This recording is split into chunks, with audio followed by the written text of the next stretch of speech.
Welcome to Speak for Yourself. I'm Jason Whitlock. That is Marcellus Wiley, that dude. Coming up, we'll tell you if Dak Prescott or Jason Garrett is under more pressure in Dallas. And if Laker fans should be encouraged about LeBron's Lakers. But we start today with a Whitlock like every day. What you got today, big dog? Oh, I've got some Eli Manning. In a 23-20 loss to the Atlanta Falcons last night, Eli Manning threw for 399 yards, a touchdown, and 0 interceptions. My man Booger McFarland, the Monday Night Football broadcaster, spent much of the night subtly criticizing Manning. This morning, a writer for the NFL Network said Eli played poorly despite his gaudy statistics. A writer for NewJersey.com called for the Giants to bench Eli.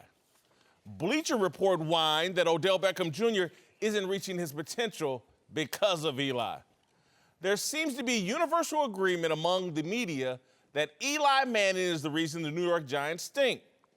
Virtually any time there's a universal opinion held in the media, that's a key indicator a lie is being told, a narrative has been rigged.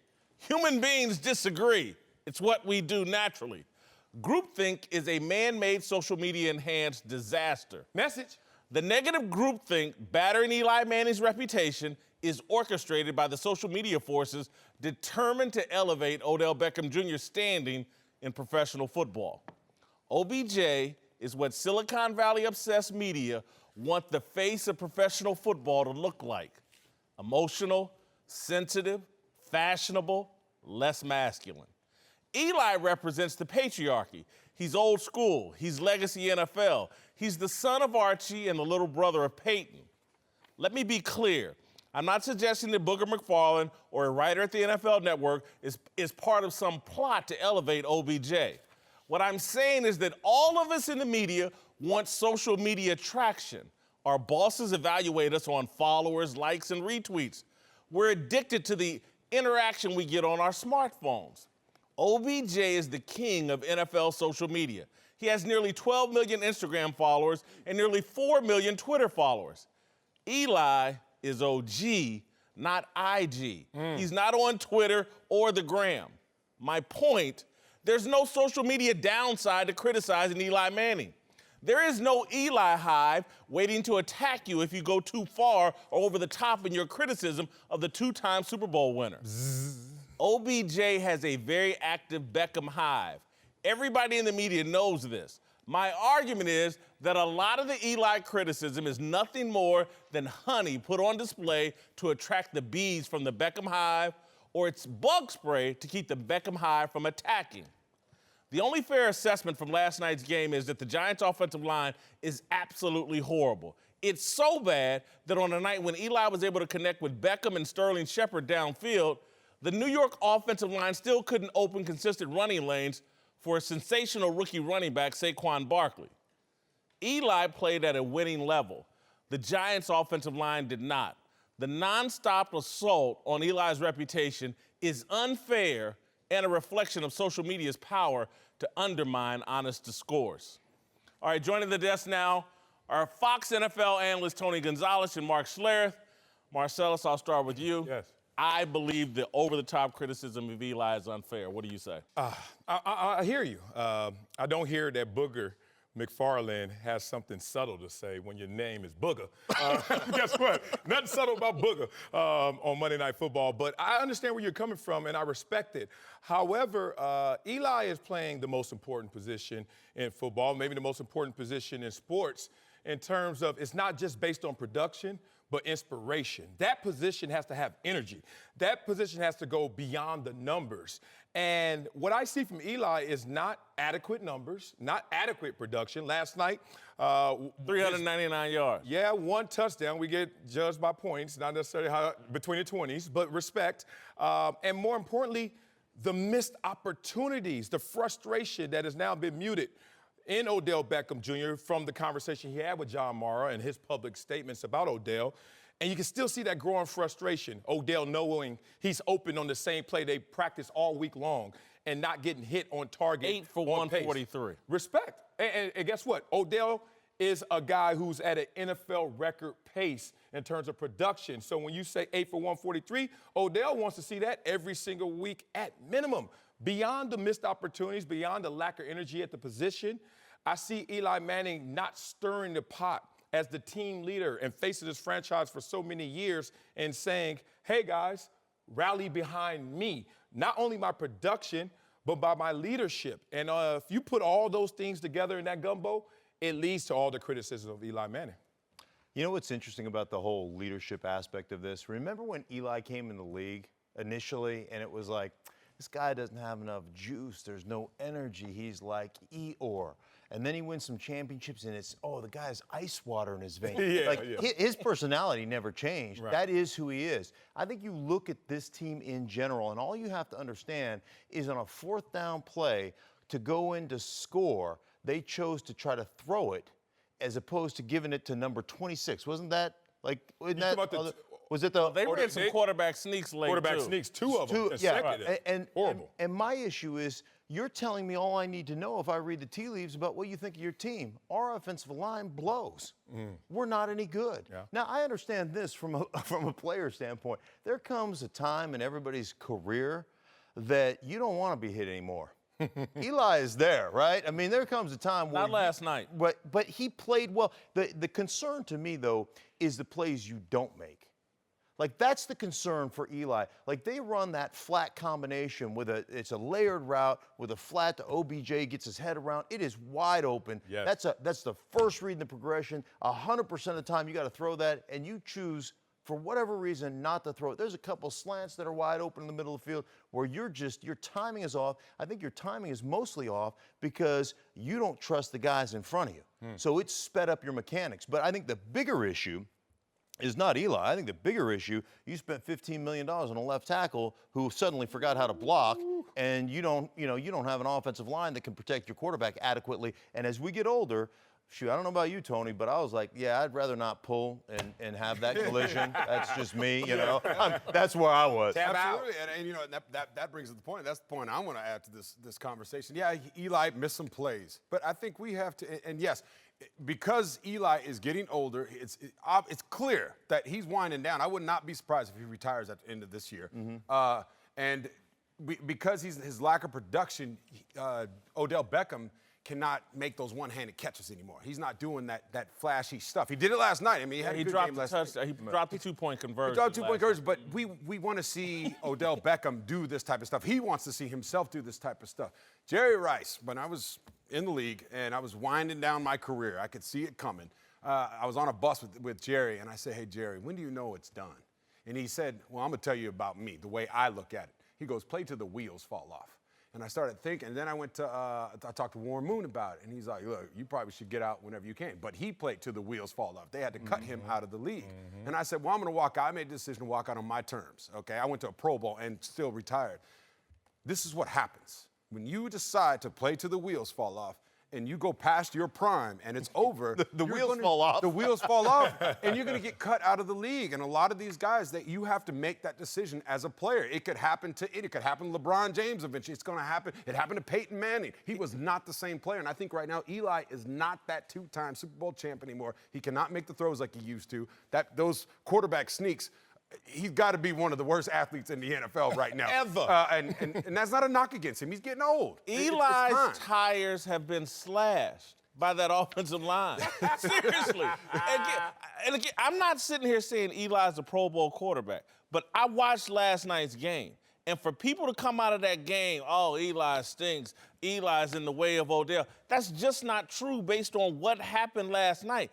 Eli stood in the pocket several times and took some hits. He got rid of the ball before the rush got there.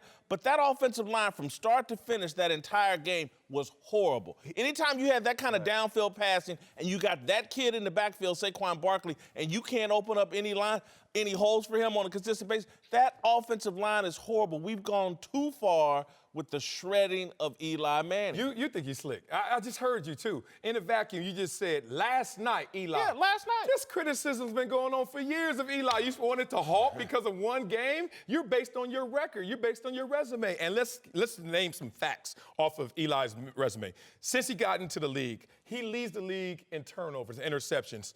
And by 35 interceptions in second place, he leads that guy. Since 2013, 35th in completion percentage, 38th in passer rating. Last time I checked, there are only 32 teams. So that means some guys who don't even play that often get it out there and perform better than Eli Manning in major statistical categories. The thing about Eli that is really damning right now, if you look at this, is he's in a position where he knows it's over in terms of his greatness is behind him, right?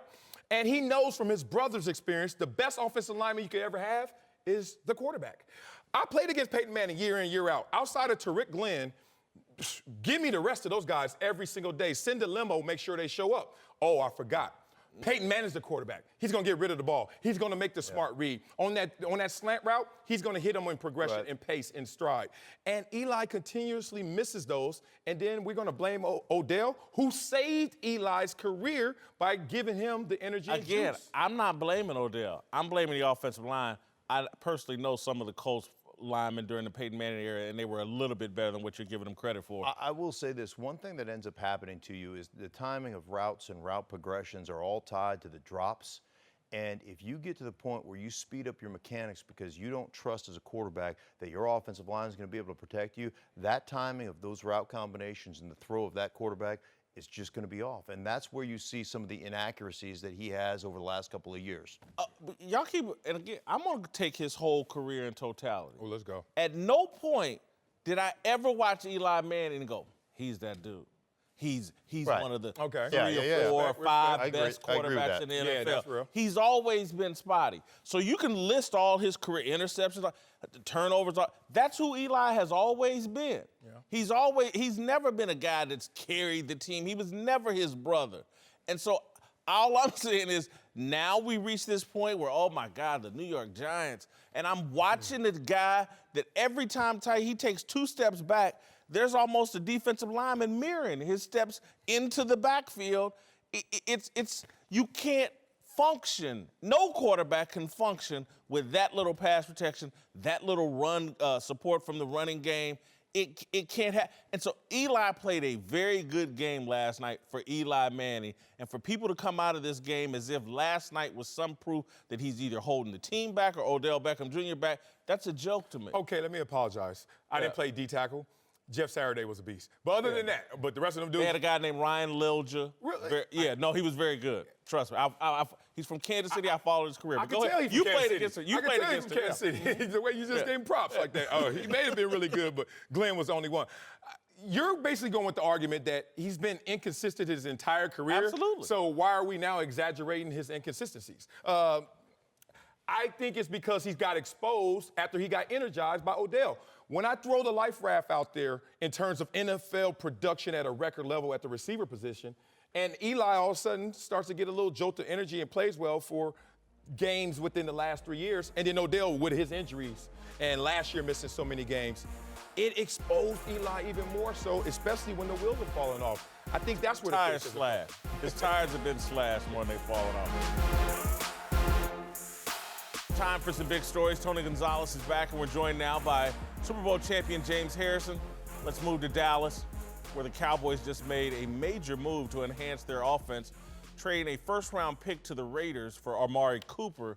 The move gives the Cowboys the #1 receiver they've been lacking, but also takes away the biggest excuse for their offense's lackluster performance, which should amp up the pressure on both Dak Prescott and Jason Garrett. My contention is that more pressure to me is on Jason Garrett than Dak Prescott. Jason Garrett, I think this is his 8th or 9th year. He's had his shot. He's a 500 football coach. He's supposed to add some kind of offensive advantage to the Cowboys that I just haven't seen, particularly since Tony Romo disappeared. I believe this is a move to, as I said yesterday, to help Ezekiel Elliott, to help Dak Prescott. But to me, the primary pressure is on Jason Garrett. I think Jerry Jones likes Dak Prescott. I think it's on Dak Prescott, just like you said. It's to help Dak Prescott, or it can expose Dak Prescott, because now there's no excuses. If you want to be the future franchise quarterback, we gave you a #1 wide receiver. Let's go. Mid-season. Yeah, I hear you, but let's go to the schoolyard and play. We got toys now. Let's go out there and see it. And if you look at Scott Linehan, you look at Jason Garrett, they've called plays where receivers have been open. They've called plays where they moved the ball down the field. Dak Prescott had a good game, certainly by his standards, last week. they've looked at the film, the all 22, and said, Dak, you missed that one. Dak, you missed that one. Tony Romo kept pointing it out. Respectfully, he tried his best. Why do we act like quarterbacks never miss? I They get perfect. it. I get it, but then if you're going to miss, make a lot. You know what I mean? Like, don't just keep missing and then make a few, because then that's when the seesaw's out of balance. All this is going to expose or ensure that Dak Prescott is the franchise quarterback. But we're going to see this year because now he has what he needs. I mean, that's some of the things that he had, even when he had, Dez, he had opportunities where he could get the ball downfield. He just didn't make those throws. And I'm with you guys. I think it puts a lot of pressure on Dak. You're going to get to see and show that you're that franchise quarterback that Jerry Jones says that you are. And if you aren't, then it's going to expose that you're not that guy. You don't think he's a franchise quarterback? I don't think he's that guy that's going to be able to sit in there and give you a consistent 273 plus 100 yards a game and go out there and win you a game. I think he's a guy that's going to keep you in a game. He can have the abilities to go out there and give you something if the run game is going, because the play action will help. But I don't think he's a guy that's going to sit out there and just come in and win you a game. Like I said yesterday, I am excited about this trade because it's going to answer all the questions that we've been talking about all year about Dak Prescott. The pressure is definitely on Dak Prescott. Jason Garrett, I don't think he's going anywhere. First of all, who wants that job to come work for Jerry Jones? Nothing against Jerry Jones, but Jerry Jones. It pays $3 to $5 million. It's good, and yeah. You get if you're in the Tom cash, Landry if you're just in the cash, but if you're into actually if you're being able to into have America, you but if you want to control the team and do it your way, you can't go there and be Frank Sinatra. You're not going to be able to do it your way. Say it. You got Mr. Jones up there. Who's who gonna be gets pulling to the do strings. that? A lot of guys. Belichick. Jay Gruden. John Coach Gruden's Angie. doing it right now. There's a lot of players. Sean too. McVay. They get to come Come on, in man. and You do know they it. got freedom out there. There's some freedom out there. I agree. There's some freedom out but there. he had to earn it, and he had to follow it behind He Jeff was 30 Fisher. years old. He didn't earn anything. They was just like, dang. You get into a room with Sean McVay, you're like, okay, whatever What you you want? said, let's do this. What you want? I want everything. You got it. Got it. Come on in. So going back to it, Dak Prescott clearly has more, and he should. I think this is a great opportunity for Dak to actually get out there, and let's see what you can do now. You got the running back. Now you can put Cole Beasley back in the slot, which is where he's very, very good at. You got that number one receiver, legitimate. I don't know if he's an upper-end number one receiver, but he's a number one receiver. All that pressure is on you. Let's go see what you got. And I hope he comes. I'll tell you, I don't know if you guys had a chance to actually hang out with this kid. He's a really good kid. good. I hope it works out for him. But let's see it. And the Cowboys now can say, just like you said, James, I'm not, if you're a franchise quarterback, prove it now. Right. Because if I'm going to give you $30 million or more, it was what these quarterbacks are getting now, you better go out there and put some numbers up the rest of the season. If the Cowboys don't make the playoffs, I'll take any bet any of y'all want to offer. Jason Garrett gets fired, and Dak comes back as the quarterback. Well, he might come back as a quarterback, and he might get the contract at the hometown discount that he doesn't desire. I'm not saying that. So how's there not more pressure on Because Garrett? the pressure is not necessarily tied to the results. Like, you could get rid of Jason Garrett just because say, hey, I'm going to get this hometown cheaper prospect, and then I'm going to draft at that position and try and go really big going forward. The Dallas Cowboys may look to do that. But what they have right now is what's dynastic in the NFL, tripods. You played with one when you got Big Ben when he's rolling, Antonio Brown, Le'Veon Bell, that's a tripod. Go back to the Cowboys, Emmitt Smith, Michael Irvin, Troy Aikman. Once you get quarterback, receiver, running back, everyone on defense sits there and says, no excuses. That offense has to roll. Denver Broncos, you want to go back to those days. Like, every team that I've seen that's been dynastic has had those positions covered. If Dak is the answer, he's going to be dynastic in this offense. What does dynastic mean? I never heard that word. never heard that? dynastic. Something That's a Columbia word. dinosaurs used to do. You rolling, brother. To a big story about Amari Cooper's old team, the Raiders. According to Marcus Thompson of the Athletic, quarterback Derek Carr has a fractured relationship with the team, which was made worse after film appeared to show Carr crying after getting sacked in Oakland's Week 6 loss to the Seahawks. Carr, who had only tweeted once so far this season, pushed back in multiple tweets today, writing, quote, "On the ground, I yelled, 'Get me up, get me.' Then I got to the sideline and yelled again. Not one tear, not one time. There is the truth. People will click on it because it sounds crazy, but stop playing with me. People can try all they want to tear us apart, but it's not happening to the real ones." Smoke from Derek Carr? Yeah, and Where they do that at? I think Derek Carr has issues in his locker room. I don't think it's related to crying on the field. I tend to buy Derek Carr's explanation here of what he said transpired. But even if he did cry on the field after getting injured, I don't think that tears apart your relationship in the locker room. So, look, do I believe Derek Carr has some issues in the Raiders locker room? Yes. Related to crying? No. I think it is related to crying, but it doesn't start with crying. Let's be real. He has a balling and branding issue, and the balling has made it fractured in the locker room because you know how it goes. Most popular dudes usually are the ballers. If you're not balling, then all of a sudden those jokes not that funny, bro. Everything you do gets graded a different way, and the criticism gets greater. And then he loses the branding argument when you're not like the great quarterbacks of the Raiders lore. You think about it, if you go Jim Plunkett, if you want to go back, Kent Stabler, even Rich Gannon, there was a certain balling and branding that the Raiders really buy into and the fans purchase. And then when they have a quarterback who's throwing more interceptions than touchdowns and he's crying, I said, and all of a sudden you lost 2/3 of what you need. Now all you need is the coach to bail you out.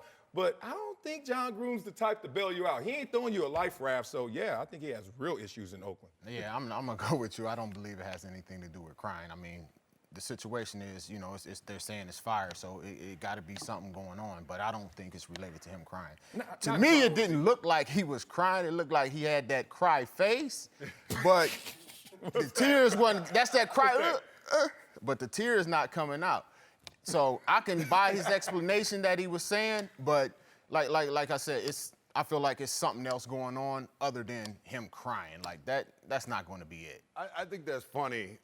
He hasn't tweeted all year, one tweet all year, and then he gets called for being a crybaby. No, nobody wants. It's like little kid. Come on. Don't call me a crybaby. I'm not crying. My little 8-year-old, when he cries, I'm like, stop crying. He's, I'm not crying. I'm not trying to cry. And you know, I do acting class. If this is happy, this is sad. This is crying, right? That's crying. But it's not a That's tear. crying. It's not a tear coming out. And do you lose respect, though, because of that? Yes, you do. Yes, you do. I think so. Especially, tell me if you were playing against him and he had done that the week before, even now, as soon as you get near him, what are you guys chirping? What are you defensive players chirping in this guy's ear? That moment. And if I'm on his team. That moment. You can't do that no more. You can't. I'm gonna go a cut deeper. I'm gonna go a cut deeper though on what's really going on here. Honestly, if you go back, Miko Grimes, the wife of the Tampa Bay, Brett Grimes, wife of that defensive back, she tweeted out last year that there's a rift between the offensive line and Derek Carr, and I think it's real. Derek Carr is super religious, and he's playing in the Bay, which is super secular. And he's playing for an offensive line that's, particularly last year, was super woke and super social justice warrior. There was a disconnect between this religious conservative quarterback and his offensive line. That is, and he's in the Bay, where the religious stuff doesn't play as well as it does in Middle America and other parts of America. That's the disconnect, and now people are just piling on. Guy gets hurt on the field and puts on a cry face. If you've been hurt on the field, you put on a cry face. It doesn't mean you cried, but you put on a cry face. And so they're just going at this dude. Okay, I didn't know you wanted to go here. I got it in my notes. You want to go to that level? Damn, all right. All right, this might be our last show. Let's do it. No, I know a few of the guys on their offensive line, and the anthem issue was really a problem with those guys, and it really fractured it. And I think his base was the religion aspect, not so much a workplace issue, but certainly schism in the locker room. Let's be real about this. This happened in the Bay Area before, and with success. Mark Jackson was out there balling for the Golden State Warriors as the coach, out there putting up numbers and helping that team improve. But behind the scenes, what fractured their relationship in that organization was simple. Another guy who, as you say, is religified, and an organization that doesn't see it the same way, and that sometimes interrupts whatever you're doing on the field or on the sidelines in that example. I'm gonna go a cut further. Oh man, I ain't got that in my notes. I'm going deep. No, I'm out. I'm tapping out. I'm just trying to keep what I got I'm gonna go a cut further. Watch, listen. Again, when you talk about that national anthem deal, and this is where politics used to not be a part of the locker room. Leave that outside, leave religion. We've now injected that into the locker room, and people are making value judgments of people based on their political positions. It's not appropriate for sports. You should leave that out of the locker room, but that's where we are in 2018, and Derek Carr is a victim of it. I don't even know if it was out the locker room. When I played, it was in the locker room, but it stayed in the locker room. So we could beef it out, and you weren't coming in there, investigating, reporting, social media, Instagram, and live in where it got out, and then emotions and ingrained the population outside the locker room, which galvanized and started to disrupt our locker room. When we had beef, the beef stayed in the ring, and then we just were able to go forward. Now, those get exposed, and you got issues. And like you said, going forward with this, as the rest of the year comes out, he responded to this. The whole locker room knows he responded. Obviously, it hit a nerve in him. He isn't playing that well this year. That's all there is to it. And this compounded with the crying and the religion and then all this other stuff, the social injustice, standing for the anthem. This isn't a good look for them. And this is why I believe Gruden is fire selling everybody on that team. Marshawn Lynch on injured reserve. This kid, I would be shocked if he's there next year playing quarterback for the Raiders. It's weird. He has some numbers that suggest he's playing better under Gruden, under the Jack Del Rio. The most damning is the record. 1 win, and then the fact that he's thrown more interceptions. Everything else is actually improved. Relocation to Jacksonville next year, and let's see what's going on with Derek Carr. And I know they spent a bunch of money on Blake Bortles, but moving to the South. Whitlock and Wiley, we're joined now by Yahoo Sports NBA insider Chris Haynes. Yes, sir. Let's move to the NBA, where LeBron and the Lakers lost to the Spurs in overtime last night, with LeBron missing a pair of crucial free throws down the stretch and a potential game winner as time expired. The Lakers are now 0-3, but after the game, LeBron said he's taking their slow start in stride. It's a process. I get it, and we'll be fine. So, I didn't come here thinking we were going to be, blazing storms, right out the gate. It's a process, and I understand it. All right, the question off the game is, encouraged or discouraged about LeBron's ability to close at the end of the game? I thought making the big three, obviously to send it to overtime, was huge. But LeBron at the free throw line late in games is just factual. It's just not good. He didn't close out on Rudy Gay at the 3. I would be a little discouraged, I guess, about LeBron as a closer if I'm a Laker fan. I'm discouraged as well. A game where you saw a greater effort. You saw some lineups that said, okay, suggested that this Laker team will be fine once they stop playing the top of the Western Conference. You talk about a Portland, Houston, and obviously what you see last night with San Antonio. But LeBron, it's funny, people pointed this out over the years. LeBron James, watch him at the free throw line. Kelvin Washington, Fox Sports Radio, used to always sit there and say, watch LeBron at the free throw line. And he always takes a peek at someone or something in the crowd. And he's like, when he does that, he's missing it. And it was deadly in terms of his accuracy and pinpointing LeBron James just not being in the zone late game clutch moments. But that said, Lakers have bigger issues than LeBron as a closer. Some of those lineups, Golden State can go small lineup, and that's their death lineup. Yeah. If I'm San Antonio and other teams, go big against the Lakers. They don't have a paint presence. If you want to call JaVale McGee that, good luck. They're really slight in the paint, and I think that got exposed. Well, sticking to the question, I'm going to say I'm encouraged because LeBron James has proven that he can hit big shots in close moments, and he's proven that over the last few years.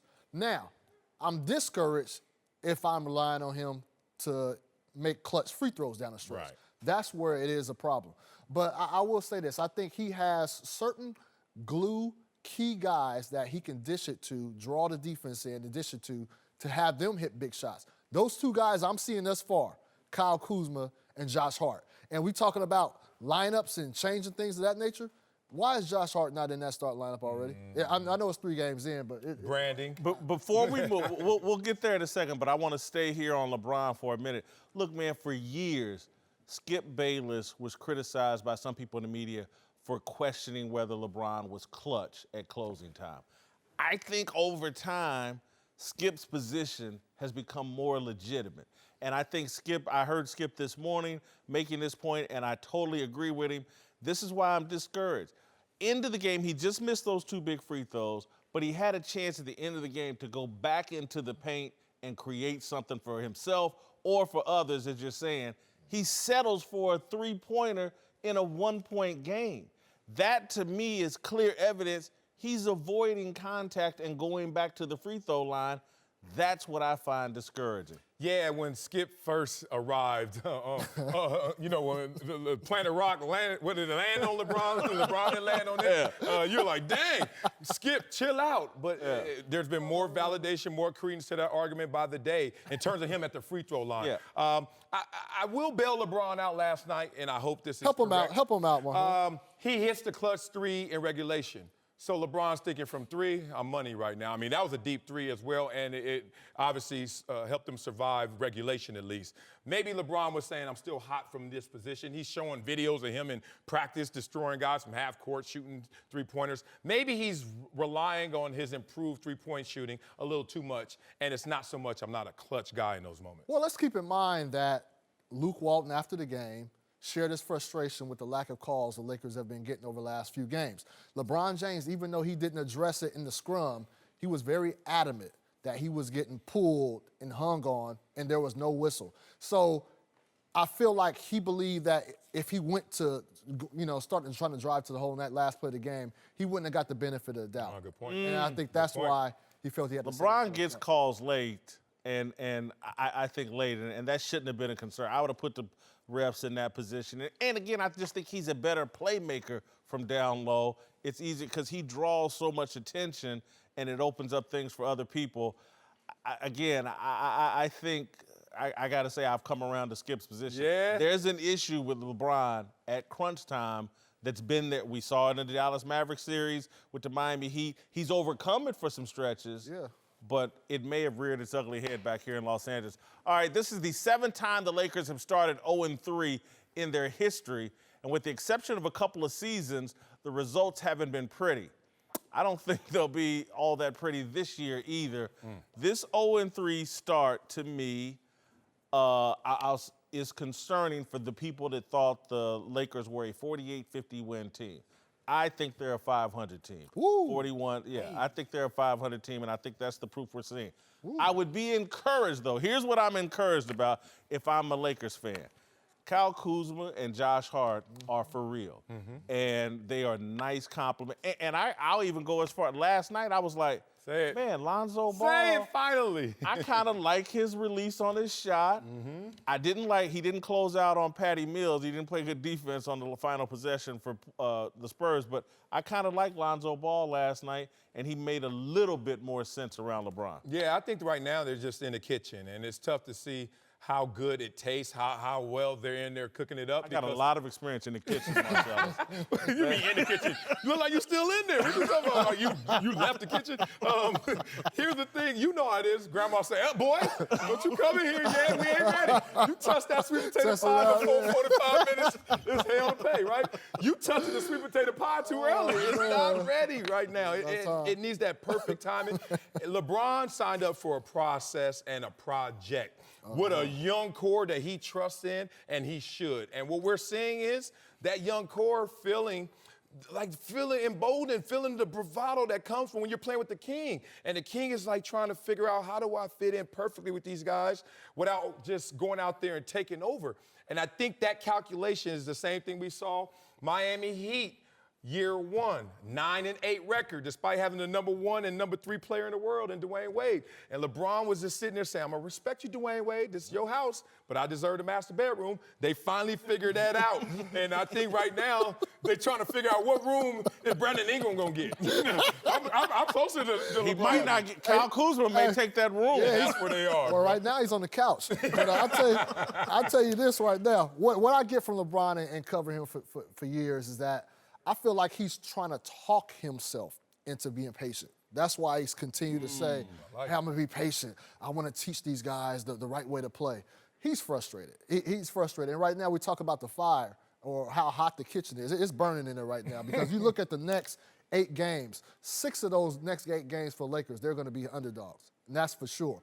And so they better win in Phoenix tomorrow. Yeah, right. That's for sure. But I would tell you this, Josh Hart, Kyle Kuzma, to me, Whitlock, the jury's still out on Lonzo. I'm not sold yet. I'm not sold. I'm right there with you. I just think I that. said that for Marcellus's bench. Yeah, I'm not happy right now. I'm going to let y'all I just keep digging that hole. I say it, but I will say that those are two studs that I think are long-term fits for LeBron James and the Lakers. Everybody else, the jury's out. It's evaluation year. I thought this was a 50-plus win team. Look. 50 plus. You've been watching the Clippers too long, man. I don't know what success looks like. Is that what you're trying to tell me? You don't know what 50 wins First look of like. all, don't let me start on my Clip City, Chip City.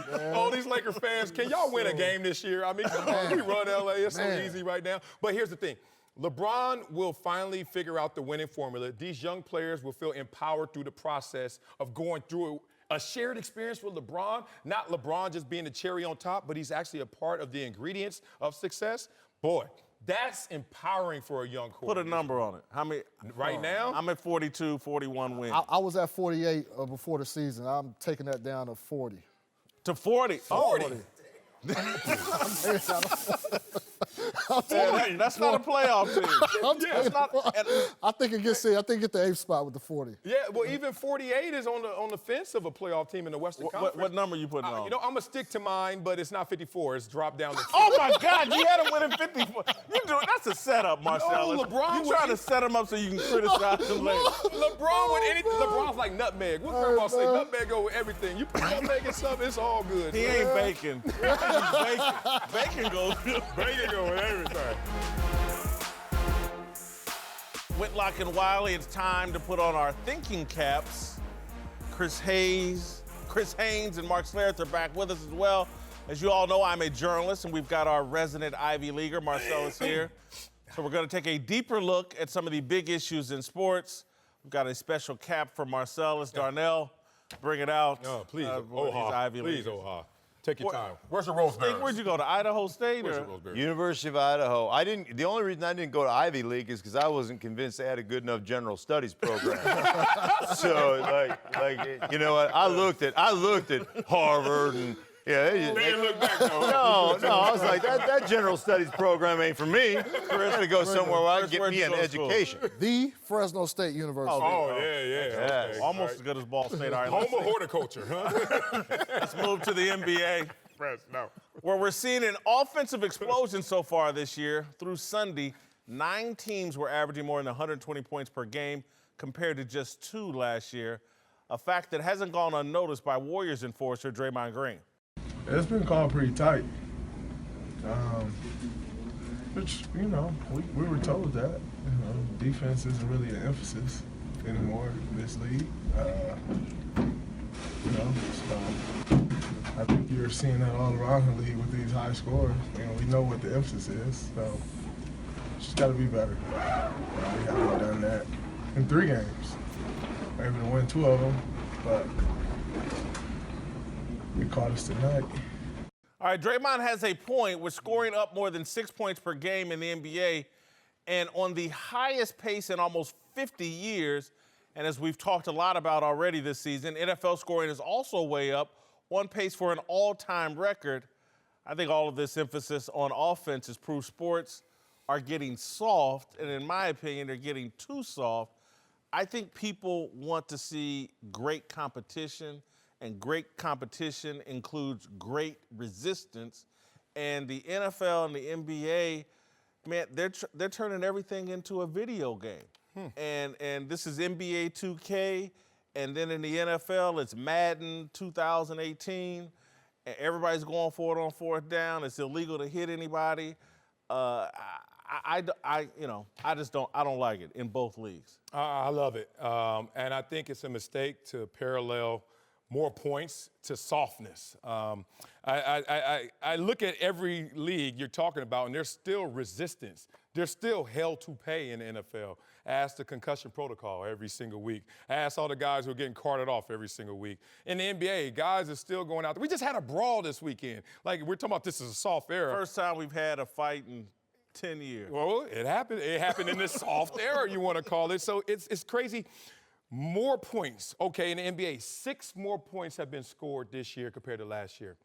But 5 of them came from the 3 ball. Think about that. Every team is more efficient at shooting the three because, in part, they're all stressing it. So there's only 1 point left in terms of the softness or, oh, you're just shooting from farther and getting the extra point and reward. And that's from the free throw line, and that's from a two-pointer made. So that said, it's not a softness argument. Did you just hear Draymond say you can't guard anybody in the NBA? They've illegalized it the same as they've done in the NFL? You know what? It's crazy. We all say that, and we say this era's soft. Well, there's nobody named Bill Laimbeer running across the lane clotheslining people. That hasn't happened since the early 90s. So that means Jordan. Draymond is that guy. Jordan is in a soft league. Kobe was in a soft league. Where's this line of demarcation that Jason Whitlock... All these new rules, man. It's always been new rules, man. Do you know I came into a soft NFL? You know why? You couldn't head slap. Oh, no, I thought my NFL was hard. So, wait a minute now. About to lose my degree up here. But all that said, man, don't make that mistake. Don't conflate the two. Well, listen, it has become softer. I don't think there's any question that you don't have the enforcers that you once had.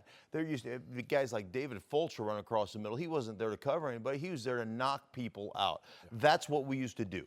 And you were a part of that. Man, I can't tell you how many times I got snot bubbled on interceptions because some D lineman was going to blindside me that I've been holding all day. It's happened, and that's the way it used to be. But what we've done is we're servicing the fan base that we've cultivated. That's what the league is doing right now. We have cultivated, it's not old school fans anymore. It's people that grew up on fantasy football, fantasy basketball. So all we're doing is servicing that fantasy crowd that we've created. It mirrors, the game is mirroring what we're watching and what we're doing on the internet. We're playing fantasy, and that's inclusionary. You think about this. Old school football excludes people, right? Fantasy football includes people. Black, white, yellow, red, doesn't matter. Male, female, doesn't matter. Everybody plays. And so what it is now is it mirrors the game that we're playing on the internet. We're putting in our guys, and then we're watching football. And that's what it's become. So listen, do I like it? No, I don't like it. But I understand it because $14 billion and growing isn't wrong. That's where they are right now. Drop the mic, Mark. NBA offensive players and NFL quarterbacks are in the similar situation to where they're getting taken care of by the league. And you brought up the brawl that just happened with the Lakers. But people forget what initially started that. What initially started that was players and coaches being frustrated with the way James Harden is being officiated, being allowed to bump guys, He initiated the contact that sent Ingram almost to the stands. Get the hook, getting guys to hook them, tactics along those lines, and then being allowed to get a few steps here after taking 2 steps. Steve Kerr had some beef with that a few years ago. And so that's what initially started the whole brawl. But what I'm saying is this, is players feel like if James Harden or these offensive players are allowed to hook, get a couple of steps, on top of just being skillful players in the first place, that makes it very frustrating for everybody else involved to combat that. The same with quarterbacks. You're not being allowed to hit or, however they want to be, hit, and then getting these penalties. So there is a reason why these offense numbers are up. And I have to make you take off that GED hat, Marcel, because you're wrong in the aspect that, look, scoring is not soft. You're not calling it soft? No. It is soft. It is soft because check this out. Let's combat this. In the NBA, it's a new offensive rebound rule where if you get the offensive board, you got 14 seconds on the shot clock now. Now you got to go and score faster. So there was other reasons why, but they are being cuddled, the offensive players and the quarterbacks in the NFL. That frustration would grow, obviously, if I were still on the field, and obviously the quarterbacks are being taken care of. But you know what? I have to evolve because I know that the game before I got there evolved, and it was. But you can't play. But you can understand. It's a softer game for me. Yeah, it is. But a person like you can understand Draymond Green's frustration in that he's not allowed to play a physical style of defense because the league is going to take. That created a role for Draymond in this league. They're making it harder for Draymond to be as valuable as he once was, which eventually may reach into his pocket. Okay, but my question for me, do I want a league full of Draymonds or do I want a league full of offensive scorers? Hand up for offensive scorers. Sorry, I like salt. I like sugar, and I like points. And don't damn me if I like those simple things. I'm a primal human being. Like, who was over there like, nah, man, less sugar on that. I want more points, and y'all try to act up here y'all purists. I'll just say this. I think Mark, to me, helped me finally understand your point of view. Oh, he did? He helped me understand. Mark, you want to do the show then? He helped me understand your point of view. And look, I want another guy that wants less salt. You know what? So I have a gourmet food company. Somebody asked me to make a sodium light version of my green chili product. I go, yeah, I tried that, and it wasn't salty enough. You know? Get out of here with that sodium free. but look, here's the point, and I think Chris helped you as well. In terms of, we all you need help. help. You need some help. That's what we're here for. Tutors to get you. You ain't lying. A lot of tutors. And so we have a league where we're making Steph Curry even more valuable than we are Draymond Green. Yeah. And Mark's point is like, hey man, people want to see Steph Curry. They want to buy Steph Curry jerseys. They don't buy a lot of Draymond Green jerseys. Steph Curry goes higher in most fantasy drafts than Draymond Green. I really do like Mark's point, and maybe I'm going to have to adjust, is that they are catering to this broader audience that they've cultivated through fantasy sports. Fantasy sport, I can remember when it started in the late 80s, early 90s, and it's had a dramatic impact on the way people digest or intake sports. And even though because I don't play fantasy sports, so it doesn't move me, but I understand virtually everybody I know does, and so they've adjusted for that, and maybe it's smart. And the economy. I mean, it's just like he said, 14 billion plus. It continues to have that impact on the economy, which feeds us all. Let's respect that. And look, when you're on a football field, it's just like the pyramid of athleticism. Like, no one raises their hand first and says, I want to play football. I did, but go ahead. You know why? Because your hand was already put down. You ain't playing basketball. I was a hell of a basketball player as a kid. It's a hell of a basketball Now player. I know I'm going to earn my degree. They called me, my nickname was Fat Magic, but go ahead. Fat Magic. We all know what we want to get into. And just like being a defender, I understood where the glory was. The glory wasn't sitting there being in the trenches like that on my side of the ball, even though on the edges you get more love than D-tackle. But we look on the other side, you see a receiver, love. You see a running back, oh, that's love. Oh, you see the quarterback, don't even touch him. He wears a different color jersey. Are you on my team or not? Why you got on red every single day? Because he's protected. NFL has finally said, let's highlight that protection and at all costs protect them. In all sports, offensive players are talented. They're going to make plays regardless. They don't need any extra help. Period. All right, welcome back. Whitlock and Wiley here. We're joined now by Fox MLB analyst Nick Swisher. Let's look ahead to tonight's World Series. I like that Whitlock and Wiley, man. That sounds good. That sounds real good. We That sounds got real good. All right, let's start with the former Red Sox hero Dave Roberts, whose stolen base in the 2004 ALCS ignited Boston's historic comeback over the Yankees. Nick, let's start there. Will Roberts have any awkward feelings returning to Fenway Park? Oh no, I think this was a career-defining moment right here, especially for Dave Roberts, also for Boston Red Sox fan in general. What a comeback! They ended up breaking the curse, winning the World Series. I hope that Boston has nothing but love for him. On the other side, he wants to win. There's no doubt about that. Playing in Fenway is a hard thing to do. That crowd can get fired up, man. I've been there before, so I think tonight is definitely they got their challenges ahead of them. All right, let's dive a little deeper into the matchup. Better pitching and bullpen, advantage Dodgers. But better run production, offensive production, advantage Red Sox. Should the Red Sox be the favorites over the Dodgers? Yeah, I think so. I think, I got to put my big boy analyst pants on because my fan pants, man, I'm a Yankee guy, right? So talking about the Red Sox is kind of tough. But let's give the Boston Red Sox what they deserve. 115 ball games they've won so far this year. Bringing over J.D. Martinez has been one of the biggest,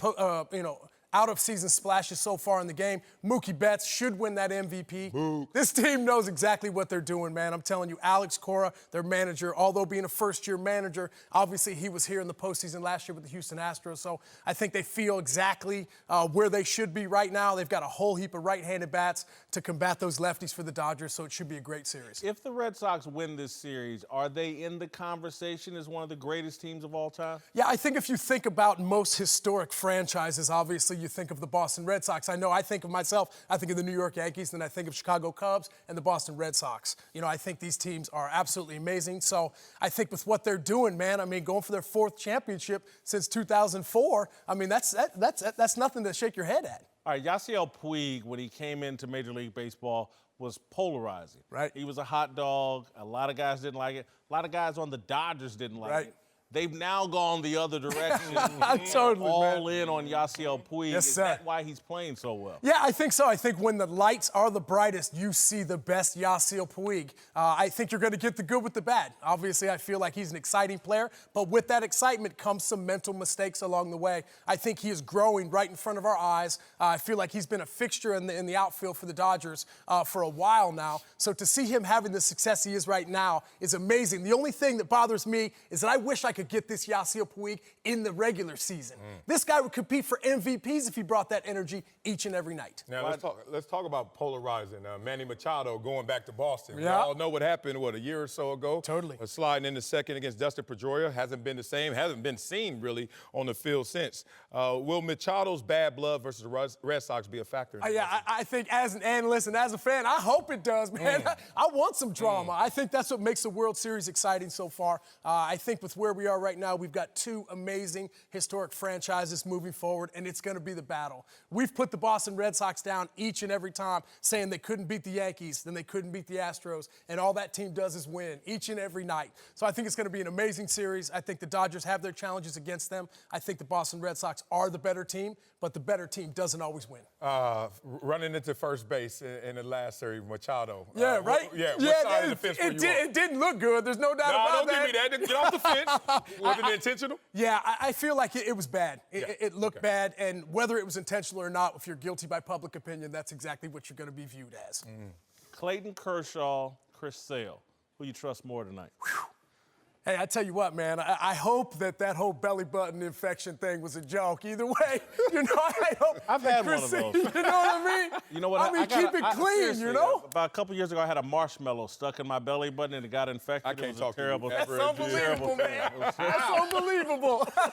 I tell you what, man, I think Chris Sale at home, he's got that unbelievable fastball, but I think the thing about it is his velocity drops as the season progresses. So I think you won't see him hitting triple digits. Hopefully, if you're the Boston Red Sox, you can get 4 or 5 innings out of him. But the cool thing about it is I think we're realizing how important the starter in baseball is. That, bullpenning and having openers not always is the best way to go. Quickly, is Clayton Kershaw's postseason woes behind him, or you still think he has I hope so, man. He's had a tremendous postseason so far this year. He's stepped up when his team has needed him the most. And maybe I'm a little biased because I'm a Clayton Kershaw fan, man. I think he stands for the right things. Yes. He's done great by the game. He's a great human being. You want to root for guys like that. So I think if he can pull this World Series off and bring it 30 years, man, it hasn't been here in L.A. If he can bring that back here to L.A., man, that would be something to say for sure. Nick, do you know who Birdman is? Yes, sir. Yeah, have you had a visit from Cash Money? You looking awful blingy. You like that, man? Well, I thought I'd wear it a little bit today, you hot you know? boy or something right now? I feel good. I got a little swag today, you know what I'm saying? Got your jacket on? Yeah, got a little Thank you, rips Nick. in this thing. My favorite part of the show. No, it's not. It's the antisocial segment. Stop lying. I'm antisocial, but I do kind of like this segment because I get to take a dump on people. All right, Darnell Smith, our social media manager's here. What's going on? To walk us through what's happening out on those Twitter streets. On those streets out there. What's popping? There's been a lot going on, but we're going to start off with the Cowboys, who traded a 2019 first-round draft pick for Amari Cooper yesterday. Comedian Scooter Magruder tweeted an interesting point saying, "We could have just signed Dez Bryant back for zero draft picks." He also poked fun at how the Cowboys fans reacted to the trade. Take a listen. Dad, we just traded for Amari Cooper. We gave them a first? No, this can't be right. This can't be right. Did we get like a second-round pick back? Didn't we just give up a top 10 draft pick? We're winning the Super Bowl. We could have got Josh Gordon for a fifth. I'd give up a 32nd overall pick for Amari Cooper. You can't give up a first for Earl Thomas. He's the same age as Calvin Ridley. But we can give a first for Amari Cooper. Like we just drafted Calvin Ridley. We could have signed Dez for 0 draft picks. Technically, we could still sign Dez. How should Cowboys fans feel about this trade? They probably feel the way he does until Amari starts producing results. Then they'll all hop on board. Or if it goes poorly, they'll jump off board and be more criticism. But I love Scooter Magruder. He puts out a lot of funny videos. Yeah, that was amazing. First time I ever got hip to him. I'm certain every single Cowboy fan felt one or more of those emotions right there because he was speaking facts, and I think that's always the basis of great comedy is it's actually factual based. And they Mr. Magoo'd their way here, some people want to say. They didn't know which way was up, but somehow, some way they got a #1 receiver. May be costly, depending on production. You're right. All right, Darnell, what's next? Yes, moving on to former NFL player Merrill Hodge, who wrote a book dispelling the myths. Yeah. Yeah, dispelling the myths about CTE and concussion in the NFL called Brainwash. He posted a picture of the cover on Instagram, and now the book is getting torn apart by people on Twitter, with people calling it disgusting and poking fun at Hodge. Whitlock, why so much hate for this book? Because anytime you put the truth or any balance or any honesty into social media, there's going to be major resistance. Twitter is built on lies, and so if you inject any truth into it, there's going to be a reaction. I can't wait to read this book. Merrill Hodge had concussion issues, did his own research. I can't wait to read. I'm going to read it with an open mind. Yeah, Merrill Hodge nearly died on the football field, I think twice even. Reading the book, obviously, you're a guy who is well vetted and knowing the experiences and the depths of what brain trauma can look like and the effects on an individual. So definitely that. And like you said, in our culture today, as soon as you step out of the norm, expect shots fired. So, I mean, it's almost like a compliment when someone's shooting at you. It's like, oh, I'm not following the herd. I'm not following the sheep. I'm actually out there trying to be a shepherd. Respect, Merrill. Go get it. All right, Darnell, what's next? Yeah, switching over to the NBA. It's no secret that Jimmy Butler and the Timberwolves aren't getting along. Butler was booed at the team's home opener on Friday, and on Monday posted a not-so-subtle reference to his current situation on Instagram with the famous quote from The Dark Knight saying, "You either die a hero or you live long enough to see yourself become the villain." Y'all like Butler embracing the villain role? Love it. Not sure if I like that outfit, but love embracing the villain. More roses. And right there. I think, as I told you earlier, he's actually he's quoting The Dark Knight. Dark Knight Rises is actually the better movie, Don't Marcellus. do this again, man. Here you go again. Bang, bang. Debatable. No, the one before bang, bang. The other one. That was the better. But why you keep doing this, man? Because The Dark Knight Rises was awesome. I watch it anytime it's on. I noticed. And I don't even like that type of movie, but I love that one. Okay. Look, one, poetic. Two, it applies. I'm glad he said embracing. I'm glad it said embracing because your desire is never to wake up to be an underdog. Your desire is never to wake up to be a villain. You want to be the hero. You want to be the favorite. But when it's not the reality, it's okay. We know how to make lemonade out of this. And I think that this is a perfect thing for someone like Jimmy Butler because he had to climb up the hill in the first place to become Jimmy Butler. You think you gonna now stop him from being who he wants to be? He's always overcome circumstances, so respect Jimmy. Darnell, before you move to the next one, settle the Dark Knight versus Dark Knight Rises debate. Whose side are you on? I know he got you your job, but chill out. Man, it's honestly really close. I like both. It is close, but the Joker character though in the Dark Knight, it's just different. Yeah, so I gotta get a slight edge. I'm sorry, Whitlock. I'm sorry. Is much better. Heath Ledger. All right, what's next, Darnell? Yeah, moving on to the Portland Trailblazers, who had a little fun last night embracing the spooky season. The team showed up to the Motor Center in Halloween costume, dressed as everyone from Freddy Krueger to Tyrone Biggums and Stone Cold Steve Austin. Oh, do you guys like the adults getting dressed up for Halloween? Love it, love it, love it. Halloween was one of my favorite holidays when I lived in Kansas City because I gave away the greatest candy in my neighborhood. I mean, the big, huge bag. Every kid would get something huge. Costco size, huh? Huge. And it got so popular over 15, 16 years. Kids would come from other neighborhoods just to go trick-or-treating at my house. Nice. Were you in costume or you just was giving it? Occasionally. Okay. I'd have someone over to help me and we'd get in costume and greet people at the door. Yeah. But I love Halloween. Halloween was, as a kid, that was one of my favorite holidays. Yeah, we could can tell. I'm still What you trying to say, Marcellus? Hide the candy. Or that's the end of the night. Oh, man, I'm with you, man. I love Halloween. Truth be told, I couldn't eat the other families and neighbors' candy. My mom was just like crazy like this. All they crazy people out there siding out, all that. But this year, my son and I, we're going to be Superman. So we have the same exact costume, but just the mini form and big form. built-in muscles and everything. So coming to a neighborhood near you is going to be little Superman and black Superman. I'm coming out there, man. I'm there. Perfect. All right, Darnell, what's next and last? Yeah, I was watching The Herd this morning, and our guy Colin made an interesting comparison between this year's Lakers and the bad boy Pistons. Take a listen. This team is tough and annoying and agitating and scrappy, and that's the way they're going to win. And this team is the bad boys with palm trees. I mean, you're going to have to win like the Pistons with palm trees. Is this a fair comparison? No. Colin sometimes goes too far. I wish he had consulted with me. I called him last night. I would have got him on something better than this. I don't see Isaiah Thomas. I don't see Bill Laimbeer. Joe Dumars was a shutdown defender. Dennis Rodman, John Sally. Yeah, to the core, a whole different. Yeah, they played a lot of defense in Detroit. I think the Spurs scored 40 points in the first quarter last night. Exactly. Yeah. Different brand of basketball. I just don't see a finesse basketball league, a finesse team. Everyone's slighter build outside of LeBron James and maybe Josh Hart. Everybody trying to pack on muscle because they know that they're slight. They don't have that mentality. They don't have that personnel. So they just had one fight. That doesn't make you the bad boy Pistons. You got to fight every night to become the bad boy Pistons. You know, when you're a home run hitter like Colin, sometimes you strike out. You got to. I think this is a strikeout. You got to. Colin right. and I'm going to call you tonight. We're going to have a long talk about the Pistons and the Lakers. Yeah, right there. Great job, Darnell. Great job. Unbutton, Darnell. Unbutton, bro. Nah, man, I'm a top button guy. I like to be different. So. Let it breathe, brother. Ball State on Thursday Night Football tonight, this week, 4 o'clock kick. All right, today we're talking Eli Manning, who had his best game of the year last night, though the Giants lost and again fell to 1-6 on the year. I have Eli appropriately ranked at a 70 overall. Look at you. He's an all-star level performer. I have him at a 16 in job performance, a 20 in all-time greatness, 19 in character, and a 15 in authenticity, for a total of 70. Look at you. Since you speak first, you think you're right. Let me clean this up a little bit. He's a better approval rating than that because he's not a low all-star. This guy is on the cusp of being a GOAT.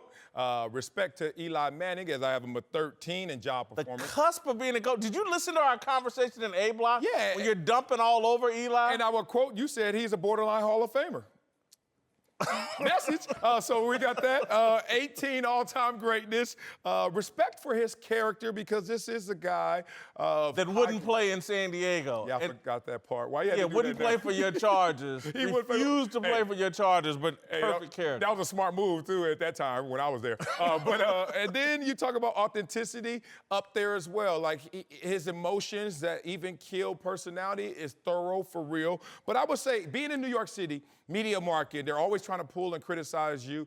He's never stepped in it. He's never given them ammunition for that. He's a Manning who's lived up to that reputation. I don't know and anything about Eli. I don't know nothing about That's it. probably good. I know what kind of pizza Peyton likes. I know everything I want to know about Peyton Manning. Right. I know nothing about Eli. I can't go that high in authenticity because I just don't know.